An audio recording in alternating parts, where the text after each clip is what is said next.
Basil. Hi.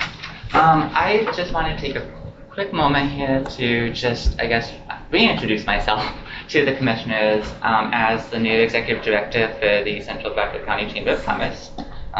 With my cards for you guys. Thank you.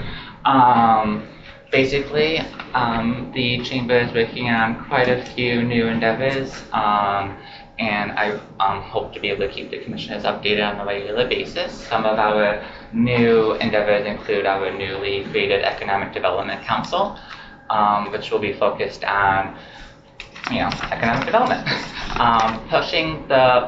trying to take all the resources that we can gather and put them to use to develop our downtown communities, and just Central Bradford County as a whole. We also have just launched our Youth Leadership Council, which will give the next generation of business leaders an opportunity to get really involved with their local business community. We're launching that starting for the 2024-2025 school year, which I'm personally really excited about. This is a passion project also of mine. When I graduated high school and started a business straight out of high school. So to be able to now be in this position and offer additional resources to those who are coming next is really, I'm really proud of it. But yeah. So with those endeavors, a lot of big change and good change and great things are happening and they're coming down the pipeline, and look forward to sharing it all as it happens. Great. Thank you. Thank you for your commitment to our community. All right, Hugh. Yes, I have a few things to bring up. There have been instances in the past couple of months of not having minimum staffing, which is 2 employees in the library at the same time. And this is in part due to things such as vacations and leaves, but we also are at the 1-year point with an interim director, and no sign of that being changed. She does the children's programming, which means there's no longer an active adult programs coordinator. So they've also had IT problems with the changeover to the county computer system, and the staff is being stretched pretty thin with all these issues. I do note that the library has been working with IT, and they've been able to resolve quite a few of the problems that they've had. But it came with a loss of time and efficiency. The second thing I have is I've been trying to get some questions answered about notices, library board expenses, and legal issues. I sent an email on July 2nd that received no response. This was to the clerk's office. And then a second on July 17th. To that I received a response, and I was told that part of it had to be forwarded to Michelle to respond to, and the rest to the solicitor, but I replied that I had no way to contact the solicitor, so I need to find a way to forward my questions to him. Your original one was sent to. I'm sorry? Your original email was sent to the solicitor, so we're waiting for him to get back. Yes. Okay, all right, thank you. She didn't mention that. I apologize for that. Okay, good, thank you. The other thing, the final thing, is about the automatic door that just resurfaced. And I think we're being told that there's no RFP going to be issued, and that some other contractors were contacted. But I don't understand why we don't need to at least put out the RFP. If you get no response, you get no response. And then I was wondering whether one of the contractors was the Williamsport person who provided the estimate, the most recent estimate.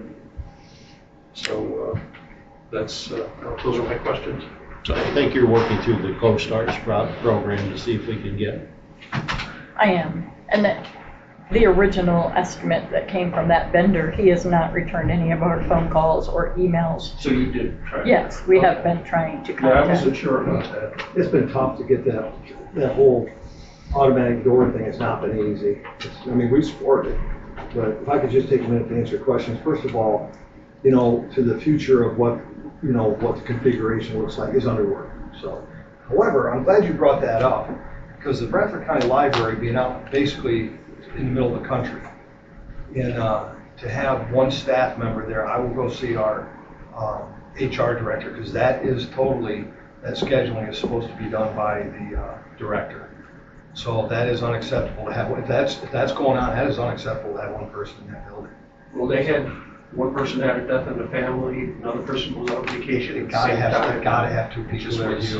Yeah, It's It's out in the current. middle of the country. I mean, you've got to have two people there. I agree. I've even stayed there myself on occasion when they were short-staffed. Yeah, there's been a whole resurgence of volunteers, I guess, and they need to organize them, get them together, and to have that shortage, get them out there, because just to have two people in there is critically important. I think the sheriff would agree with that too. I can't have just one person. So thank you for bringing that to our attention. I will see our HR director after this meeting. Yeah, I would also echo, though, it's not, I agree in terms of volunteers, that's good. Volunteers can't take the place of salaried or employees of the county if that's what the requirement is. And so I think we would want to certainly look into that. Well, And there are also legal requirements for volunteers because they can't access personal information. But my first concern is on safety. Yeah. That 100%. Yes. You just can't, no matter what happens in the future with the staffing or whatever, got to have two people in that building. There's just, you cannot go with one. I'm troubled to hear that. Just one more thing about the automatic door. If you're going to be working on the Veterans Center, you might want to be putting a similar type of door there. So, maybe there's like some sort of 2-for-1 thing you could, That would be wonderful. Yeah, I would like to see a nice automatic door. Some of those that are out, you push the button, they might work good there, but they're hard for the other people to open. You can go to some convenience stores and, Dandy's got the best one, really, to be honest with you. Opens up and shuts, but I know that she's worked on it to try to get that, so, her and Michelle. So, it's not that we're ignoring it, it's just, you can't get contractors for anything right now. Speaking about the staffing, the library is currently understaffed. They've been having issues with, they've lost quite a few people over the years. It would probably be good if the commissioners put out a request for new staff. I think it's even in the budget for another staff member. Because they've lost their, I believe, adult program. Jeff he was both. Yeah, and then there was the children's department that was there or something. Well, that's what Rebecca. Well, no, there was a department that was also there that has been moved out of the library, I believe, a number of years ago. Something to do with children, I think. Well, I can't remember exactly, but I think they're there's talking now. about the daycare. That was different. Okay. Well, we'll look into the staffing issue. Okay, we are looking at the staffing. It's got to fit the operation of the facility. It also has to be reasonable common sense for a budget as well. Right. So, Yeah, we talked about some things like that at the last board meeting. Question for Commissioner McLinko. You recently made some public statements that you're going to do everything legally in your job. You're not going to change anything with your job. And that the Sunshine Act only has, I think you said something like a $200 fine associated with it. $200,000. Now, what you're referring to is I went on a terrific blog, actually, with Joe, the Canton Sentinel has it. And I'll just tell you where I'm at. So my public statement is we do everything legally here. We run everything by our solicitor. Our chief clerk is there, and I see a school board member shaking her head. You know what I'm talking about. It's their job to make sure that we do everything legally. But to think that I'm not going to help people at a spur of the moment like we always have done, I'm not changing the way I do business. And I just want it to be legal. My election here is to serve people, and I'm going to do it. What I'm trying to get to, it was a very odd statement. that we're doing everything Look, legal. First of all, number one, hold on. Can I was- finish my No, statement, not sir? really, because I'll tell you why. I was there as Doug McLinko, a board member of the Board of Commissioners, a past supervisor. I did not represent that board there. So I want to make that statement. You mean this board? I did not represent the board there. That's correct. Right. You were making a statement Yeah, about that's your who I am. your personal opinions and how you Yep. want to do things. So I thought it was just very odd that you were saying you're going to do everything legally, you're not going to change anything, and the Sunshine Act only has a $200 fine. As in, it didn't matter The if you Sunshine Act violated doesn't it. have, I mean, people look at the Sunshine Act, you think you're going to jail, okay? You have to follow it. We've always been wide open. I mean, my desk phone is my cell phone. I want contact with people that I work for. But it was just, I'm just saying, That's it was odd. a very odd It's statement. odd Why to you. why did you bring that up? I don't That's know- what I'm trying to ask. Well, I don't know what the question is. Odd to you because, obviously you have a blog as well, I think, and you're in here every week, and you're in Canton Township or in Canton Borough. In fact, I think the borough arrested you or had you press fines against you or something, I believe. For So, what exactly? I guess you maybe got in a little bit of trouble for making statements after hours with a. Are you speaking about when the street department had threatened to kill me? I don't know anything about that. No. Oh, okay. So you just don't know what is going on. You're just kind of making things up. My point Okay. is this. You come in here as a private citizen, I went over there. You think it's odd, I don't. I want people to know who I am and who they voted for and who they have in office. I've never changed. I'm not changing. I'm going to serve the people that I was elected to serve, and you or nobody else is going to push me around to be any different.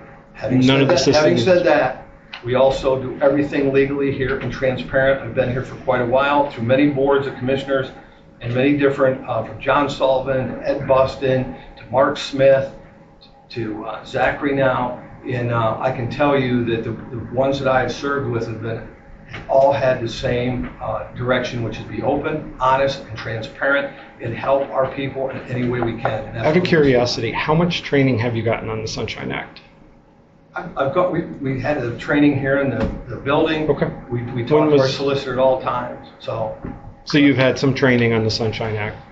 Is that where you got the $200? It's 200 to 1,000. Listen, I'm not Oh, gonna. okay. So you were just giving a I'm not number. gonna sit here and debate you on it. I'm just gonna I was tell just you- trying to figure Yeah, out I'm just where gonna you had tell gotten that from, why you had brought it up. That's all. I'm not changing the way I do business, because and I'm gonna stop. Even that. if the law says something Well, different. we Okay. do things legally through our solicitor. As you know, you come in here without a solicitor, without a lawyer. I heard the words, I think it should, it could be, possible. So we don't do that. We go straight to our lawyer and what that we've gotten for you, and we get the exact words from legal. So that's all I got to say, Mr. Chairman. All right.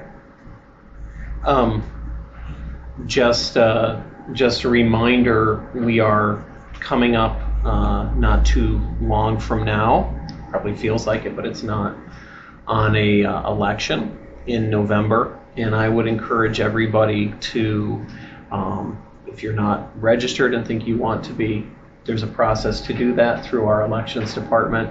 Please do so.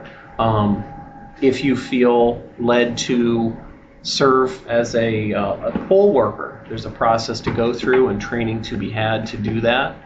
And so again, reach out to our elections department, help to make sure everything continues to run smoothly. We have wonderful election staff. We have had very, very good elections here in this county, and that can continue, but I just want to have everybody continue to be a part of the process.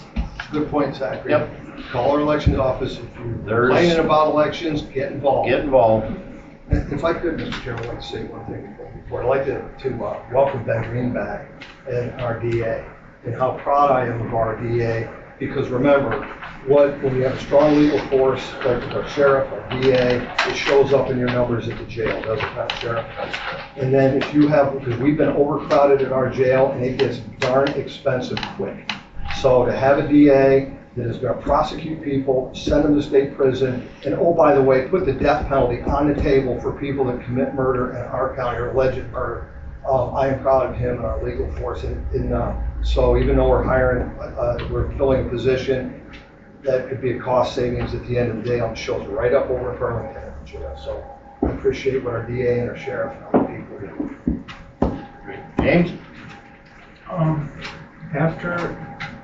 I know that after you started looking at making the Bradford County Library into possibly an independent nonprofit library. I think Doug had invited the staff or the officials from Bradford County Library to talk about the budget to see. I think you were interested in maybe reducing the cost of the budget for the Bradford County Library. And I'm wondering if that happens.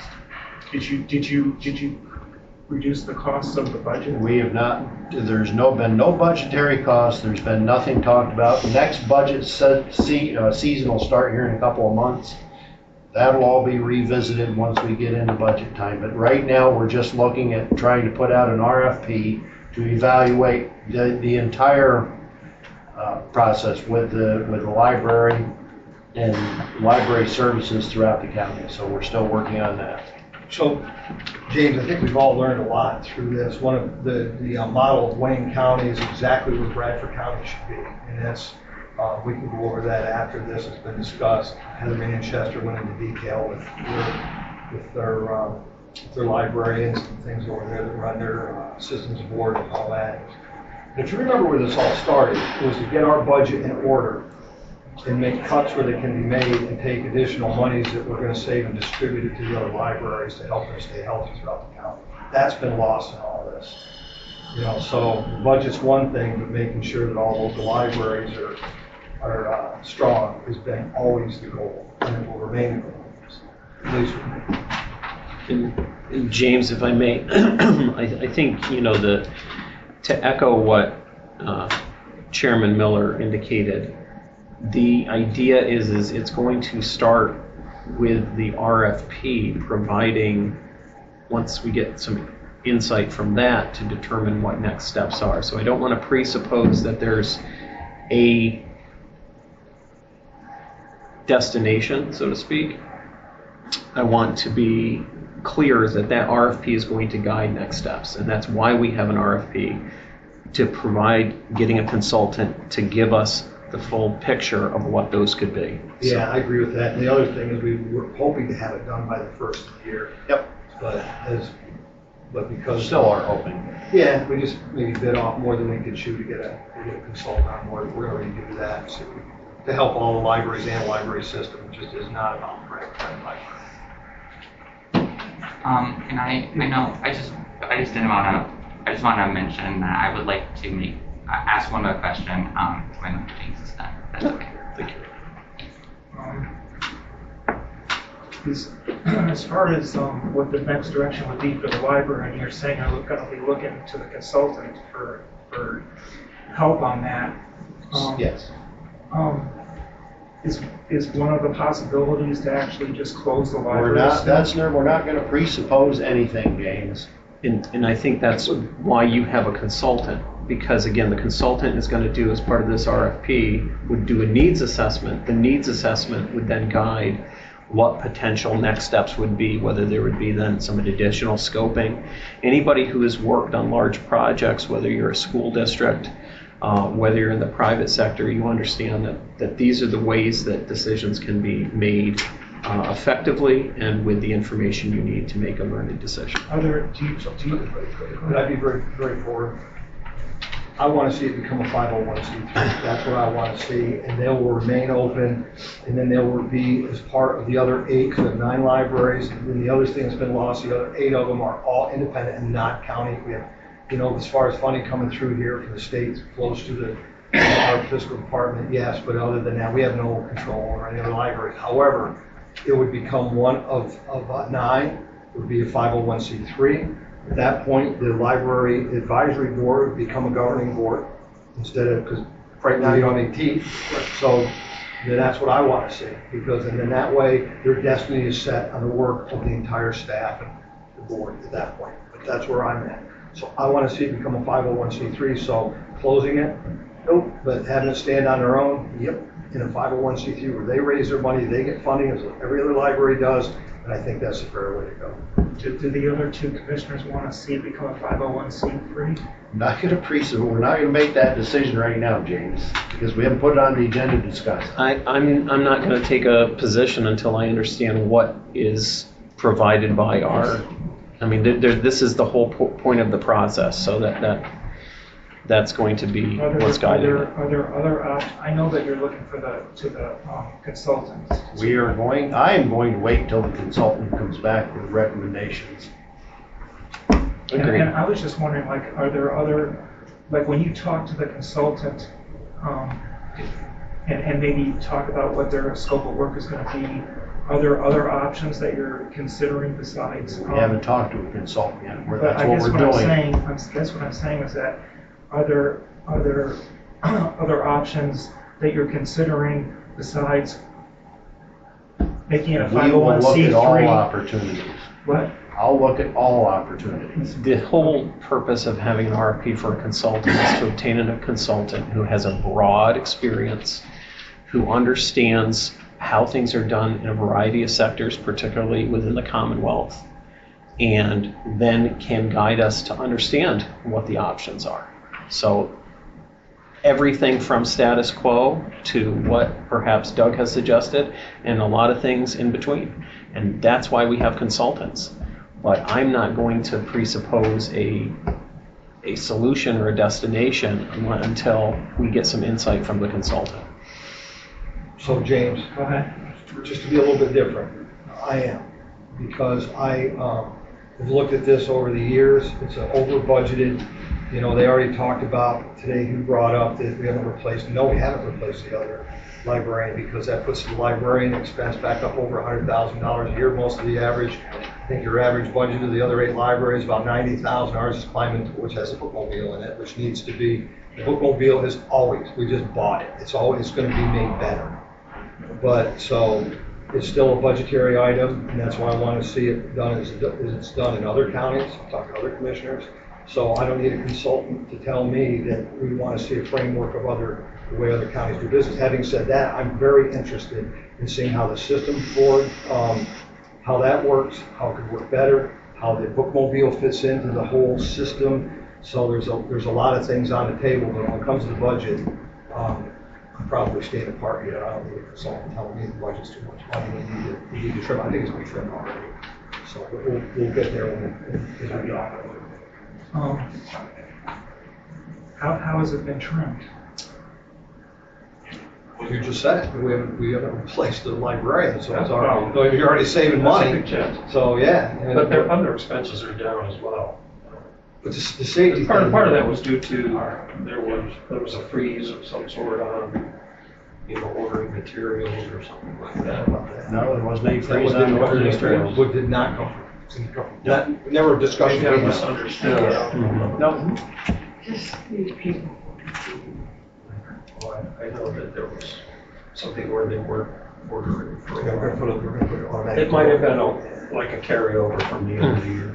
Now, if the budget gets tight at some point, or for the county itself as a whole, Right. yeah, you could see a directive given to all departments that, you're gonna have to tighten up your belt a little bit, but There's no concern of that currently, though, right? me. Also, do you want, well, I just have a couple more questions.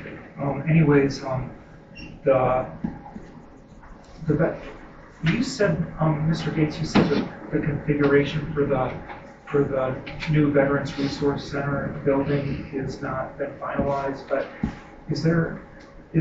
can you say what facilities it's going to have at this point? Because all I know is that, for sure, is that the Bradford County Veterans Affairs Department is going to move over there. So I'm wondering, do you know at this point what other facilities it would have? I think we can't, again, this is the whole point of the plan, it's not being finalized. I think aspirationally, certainly you're going to need offices for Pete Miller and his staff. You're going to want to have, obviously, a reception area. You're going to want to have a conference room. And you're presumably also going to want to have maybe some other areas for computer access, whether it's for veterans coming in, similar to what, maybe at the library, for example, but research or something. But just an idea that it is a center for people to come and obtain information. There's a lot of, there's folks who come from out of the area who maybe have a descendant from Bradford County, and those can be part of, important research opportunities for them. So that, and again, just making the space open, welcoming, and useful for our veterans community within Bradford County. James, I didn't understand the question. When you said facility, do you mean other departments or just what are we going to have there? Because it's going to be completely Just the veterans. It's a veterans. Yeah, base. no, I just didn't know, like, there was like you said, there's a conference. You want to have a Conference room, yeah. What, if you're going out and you're getting bids to actually do the renovation, like, how can you not know what facility it is? We're not there yet. Well, you just said you just passed a motion to advertise The for architect bids. is laying out the footprint of what the inside and interior of that building is going to look like, interior and exterior. So, Michelle, if I'm not mistaken, what we voted on today was had the ability to put it out for an RFP. Right. We're not Oh, putting it out. you're for- waiting for the Yes, architect's yes. plans to be We finished. just laid the groundwork to put it out for an RFP. Okay. And that's what I was alluding to, is we're still waiting for those, and presumably those will be part of the RFP Right. once we get to that point. Right, once he brings a footprint and what it's going to look like interior, exterior wise, then any changes that'll take place will take place once we see the original drawings. This isn't for a contractor to do No. construction, this is a contractor to get the layout. Yeah, oh, yes. Yeah, it's just a road. That was a It's misunderstanding just for getting all the of us. roadway open so we can do it. That's Okay.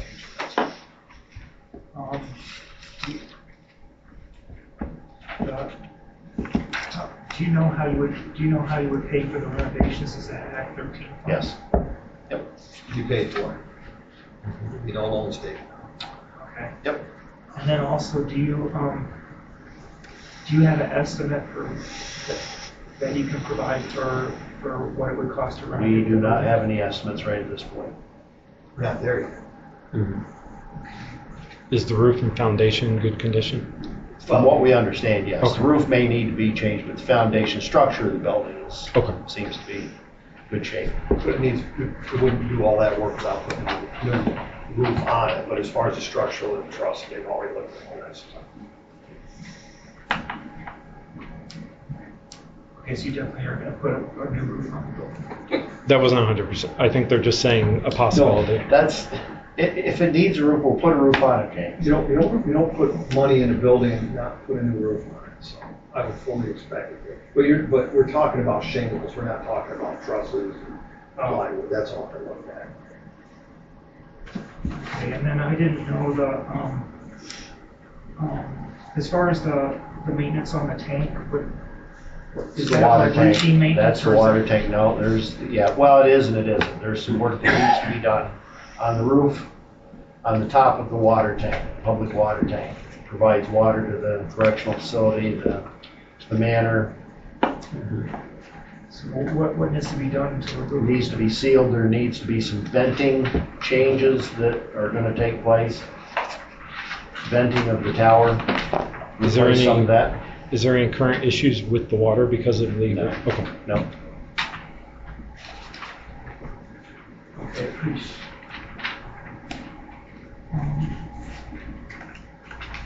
Well, you stayed at the Holiday Inn Express last night.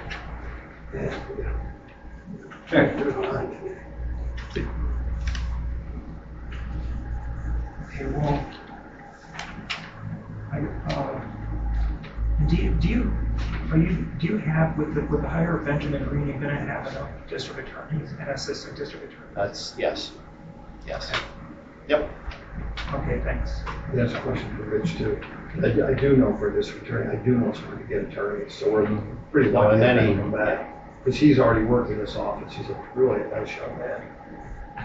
So, yeah, I wasn't planning on asking this, but I figured since I'm here and I'm not often here, when I joined the library system board, and I was back in October and sometime, it's been a while, one of the things we were talking about were the memo of understanding and getting that in writing.